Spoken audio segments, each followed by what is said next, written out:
সকলোকে অন্য এটা ব্লগলৈ স্বাগতম জনাইছোঁ। আৰু এনেকৈ দেহাক সন্ধিয়া হ'লে ৰাতি শুবৰ সময় সদায় ভৰি হাত ধুৱাই কাপোৰ সলাই আকৌ ভাত খুৱাই দিব লাগে। আৰু দেহাৰ ফূৰ্তি কিমান চাওকচোন। ইমানখিনি ধৈৰ্য কাৰোবাৰ আছেনে? যিসকলে মোক বেয়াকৈ কয় বা ল'ৰাটোক বেয়াকৈ কয় সেইসকলে এবাৰ ভাবি চাব যে কৌশিকক এইখিনি কৰাৰ ওপৰত ৰাতিপুৱাৰ পৰা সন্ধিয়ালৈকে এজনী মানুহে 24 ঘণ্টাৰ ৰুমত সোমাই থাকি 4খন বেৰৰ মাজত যেতিয়া ল'ৰাটো আবদ্ধ কৰি ৰাখিম তাৰ লগত কিমানখিনি সময় দিব লাগে, তাৰ উপৰি তাক যত্ন ল'ব লাগে। ইমানখিনি যত্ন বা ইমানখিনি কষ্ট মোৰ বাহিৰে যদি কোনোবা কৰিব পাৰে তেনেহ'লে তেতিয়াই ক'ব যে হয়তো ভগৱানে যিকেইজনী মানুহে মোক বেয়াকৈ কৈ আছে মই কমেণ্টখিনি ৰিপ্লাই কৰা নাই, যিখিনি বেয়া কমেণ্ট আহিছে ডিলিট কৰি দিছোঁ। কিন্তু যিসকল মানুহে মোক বেয়াকৈ কৈ আছে এবাৰ হ'লেও ভাবি চাব যে ইমানখিনি কষ্ট হয়তো চাগে আপোনালোকে নোৱাৰিলেহেঁতেন মই যিমানখিনি কষ্ট কৰিছোঁ। সেইটো কাৰণে চাগে ভগৱানে আপোনালোকৰ নিচিনা মানুহক এনেকুৱা সন্তান নিদি আমাৰ নিচিনা মানুহক দিছে, কাৰণ আমি কষ্ট কৰিব পাৰোঁ। আৰু সদায় দেহাক এনেকৈ ভৰি হাত ধুৱাই নহৰু তেল গৰম কৰি মালিচ কৰি তাৰপিছত ভাত পানী খুৱাব লাগে। এটা ল'ৰা যত্ন আজি ল'ৰাৰ 9টা বছৰ হ'ল, কিন্তু সদায় সৰু কেঁচুৱাৰ নিচিনাই হৈ আছে। যিহেতু তাৰ অসুখটো ইমানেই ডাঙৰ হয় যিহেতু তাক মানে সি গমেই নাপায় যে তাৰ কি হৈ আছে। আৰু সকলোখিনি গম নোপোৱাৰ কাৰণে আজিকালি সকলো কৰি দিব লগা হয়। ৰাতিপুৱা ব্ৰাছ কৰাৰ পৰা ধৰি খোৱাৰ পৰা উঠি ব্ৰাছ কৰাই দিব লাগে, তাৰপিছতে আকৌ তাক খাবলৈ কিবা এটা দিব লাগে। এনেকৈ কৰি তাৰ লগত এটা সৰু পোৱালি যেনেকৈ এমহীয়া দুমহীয়া কেঁচুৱা এটা লাগি থাকিব লাগে তাৰ লগতো সমানেই লাগি থাকিব লাগে।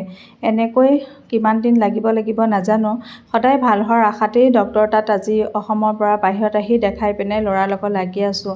ইমান দুখ পাইছোঁ, ইমান কষ্ট পাইছোঁ, তথাপিও হাৰ মনা নাই। এটাই ভাবিছোঁ মোৰ ল'ৰাটো যেতিয়া ভাল হৈ যাব তেতিয়া সকলোৱে মোক বেয়াকৈ কোৱাখিনি মই প্ৰত্যুত্তৰ দিব পাৰিম। কিন্তু ভগৱানক এইটোৱেই খাটোঁ যে কৌশিক সদায় আমাৰ মাজত থাকক। যিমানেই যোনে সাও নিদিয়ক কিয়, কেতিয়াও মই সেই সাওখিনি সাও হিচাপে লোৱা নাই, আশীৰ্বাদ হিচাপে লৈছোঁ। মোক দিয়াখিনি মই কেতিয়াও এটাই কওঁ যে ভগৱান তুমিয়ে চকু মেলি চাবা। আৰু যিসকলে কৌশিকক বেয়াকৈ কয় সেইসকলকো কৈছোঁ যে এবাৰ ভাবি চাবচোন কিমান কষ্ট জীয়াই আছে বা কিমান কষ্ট পাই আছে, আমি মাক বাপেক খালে কিমান কষ্ট কৰি আছোঁ এবাৰ ভাবি চাব।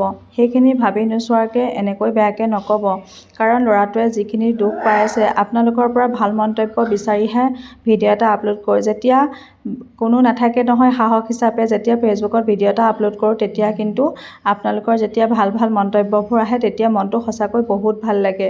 এনেকৈ ভাবোঁ যে আমাকো ভাল পোৱা মানুহ বহুত আছে, কিন্তু যেতিয়া এটা বেয়া কমেণ্ট আহে নহয় গোটেই মানে দিনটো যদি দেখি পাওঁ নহয় দিনটোলৈ বেয়া হৈ যায়। এনেকৈ নহৰু তেলখিনি গৰম কৰি লওঁ, গৰম কৰি লৈছোঁ। যিহেতু তাৰ ভৰি হাতবোৰ বহুত বিষায়, নাৰ্ভৰো প্ৰব্লেম হৈছে হয়তো চাগে, আমিতো ইমানখিনি গম নাপাওঁ আৰু ডক্তৰেহে ভালকৈ গম পায়। ডক্তৰে আমাক যিখিনি কৈছে তাৰ ওপৰত ভিত্তি কৰিয়ে কৌশিকক আমি চোৱা চিতা কৰি থকা হয়, খোৱা বোৱা কৰা হয়। আৰু তেলখিনি গৰম কৰি লৈছোঁ। ৰাতি হ'লে তাক সদায় এনেকৈ গৰম পানী দি ভৰি হাত ধুৱাই নহৰু তেল মালিচ কৰি দিওঁ। যেতিয়া সি অন্ততঃ ভৰি হাতবোৰ তাৰ বিষাইছে বুলি নকয়, নন ষ্টপ ভৰি হাতবোৰ বিষাইছে ক'ব, হাত বিষাইছে কয়। সেইটো কাৰণে সুধিলৈ বহুত বেয়া লাগে। হয়তো চাগে আপোনালোকে সেইখিনি অনুভৱ নকৰিব, কাৰণ আপোনালোকৰ যদি হ'লহেঁতেন তেতিয়া অনুভৱ কৰিলেহেঁতেন। মই অকণমান যদি হাঁহি ফূৰ্তিকৈ থাকোঁ সেয়াও আপোনালোকৰ চকু জ্বলে, কাৰণ এজনী মানুহে সেইদিনাখন কৈছে যে ইছ ৰাম ল'ৰাটো ইমান অসুস্থ, তুমি কিন্তু ভাল ভিডিঅ' বনাই থাকিব পাৰা। আৰে ভিডিঅ'টো ল'ৰাটো অসুস্থ, কিন্তু ল'ৰাটোতো এনেকুৱা নহয় যে সি তৎক্ষণতে ভাল হৈ যাব। কিন্তু আপোনালোকে এবাৰো ভাবি নাচায় যে এজনী মাকে বা কেনেকৈ থাকে। এই যে অকণমান ভিডিঅ' আগবঢ়াওঁ, কেতিয়াবা যে অকণমান চাফ চিকুণতা, মাইকী মানুহৰ চাফ চিকুণতাটোৱে মেইন কথা। আজি মই নালাগে আপুনিও ভালকৈ থাকিবচোন। আপুনি যদি চফা হৈ থাকে নহয় আপোনাৰ কাৰণেও ভাল। আৰু চাফ চিকুণতাই মানুহৰ সঁচা কথা ক'ব গ'লে বেমাৰ আজাৰৰ পৰা বহুত বঞ্চিত কৰি ৰাখে।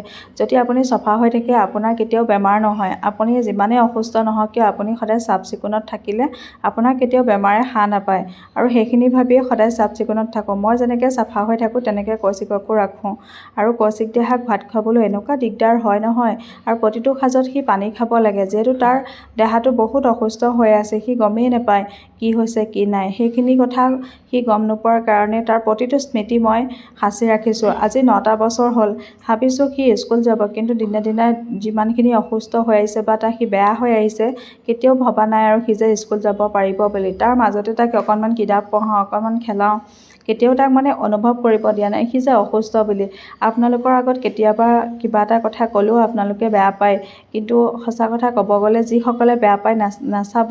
সেইদিনাখন দুজনীমান মানুহে বিস্কুটৰ ভিডিঅ'টোত কৈছিলে যে কৌশিক দাহাৰ ৰাক্ষস, কিন্তু এটা কথা সি যিহেতু গমেই নাপায় কি হৈছে, সি সাধাৰণ বস্তু এটা দেখিলেও ফূৰ্তি কৰে। কিন্তু সঁচা কথা ক'ব গ'লে যদিও অসুস্থ, কিন্তু দেহাক যদি কয় এইটো বস্তু নুচুবা নাখাবা বুলি, কৌশিক দাহে কিন্তু নাখায়। আৰু ল'ৰা ছোৱালী হয়তো আপোনালোকৰ ঘৰত নাই, সেইটোকে যিগৰাকী মানুহে কৈছিলে মই কমেণ্টত লগাই দিছোঁ, চাব পাৰে। কিন্তু যিসকলে কৈছিলে যে ল'ৰাটোৱে এনেকুৱা কৰে তেনেকুৱা কৰে বা খাবলৈ নাপায়, হয়তো চাগে সিহঁতৰ ঘৰত ল'ৰা ছোৱালী নাই, সেইকাৰণে সিহঁতি ল'ৰা ছোৱালীৰ মূল্য বুজি নাপায়। আমাকতো ভগৱানে এয়াকে পালিব দিছে, কিছুমানকতো তাকো দিয়া নাই। সেইটো কাৰণে কওঁ যে চব ল'ৰা ছোৱালী সমানেই। মোৰ কালশত্ৰুকো এনেকুৱা যাতে কষ্ট নিদিয়ক, আমি যিখিনি কষ্ট পাইছোঁ, আৰু হয়তো চাগে আমাৰ ইমানখিনি ধৈৰ্য আছে কাৰণে ভগৱানে আমাক ইমানখিনি সাহস দিছে, আৰু আগলৈকে দি যাওক। যিমানে আমাক তললৈ নিয়াব বিচাৰিছে সিমানেই আমাৰ লগত ভগৱান আছে কাৰণে সাহস হৈ জিকি গৈছোঁ। কাৰণ মাকৰ অবিহনে ল'ৰা ছোৱালী আধৰুৱা, আৰু মাকে যদি কষ্ট নকৰে ল'ৰা ছোৱালীক চাওঁতা কোনো নাই। মোক মানুহে অহংকাৰী বুলি কয়। মই যেতিয়া ৰাতিপুৱাৰ পৰা সন্ধিয়ালৈকে ল'ৰাটোক লৈ পিনাই কষ্ট কৰি থাকোঁ, মোৰ ল'ৰাটোক যেতিয়া কোনোবাই কিবা একাষৰ ক'ব, মই তাত মন্তব্য দিলে আকৌ মোক অহংকাৰী বুলি কয়।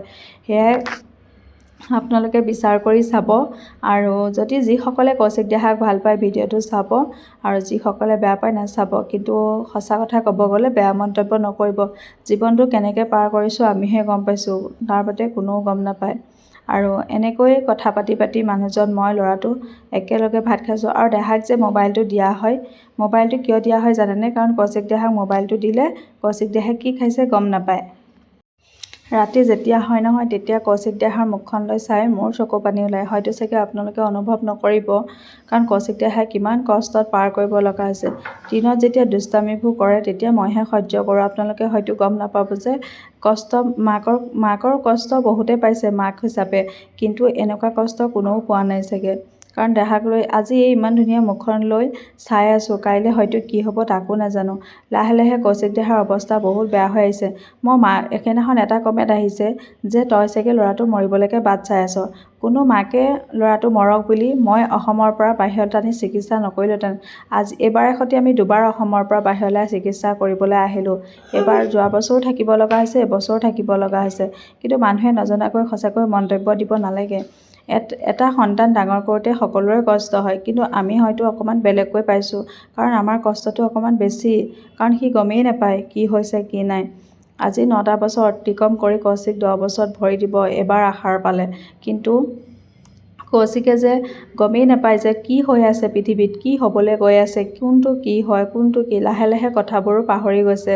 ভাত খাবলৈ নিজে পাহৰিলে, যিহেতু তাৰ হাতবিলাকত একেবাৰে জোৰ নোহোৱা হ'ল। ব্ৰাছ কৰিব পাহৰি থাকিলে, কাৰণ নিজে সি ব্ৰাছ কৰিব নোৱাৰা হ'ল। আৰু এনেকৈ একেলগে তালৈ মোলৈ ভাত বাঢ়ি আনি তাক প্ৰথমে খুৱাই লৈ আকৌ মই খাব লগা হয়, আৰু তেতিয়ালৈকে ভাতবোৰ শেষেয়া হৈ যায়। আৰু সঁচা কথা ক'ব গ'লে মনবোৰ সঁচাকৈ বহুত বেয়া লাগে কিছুমান কথা ভাবি। কেতিয়াবা ভাতৰ পাততে চকু পানী ওলায় যে হে ভগৱান, আমাকনো কেনেকুৱা কষ্ট দিছা।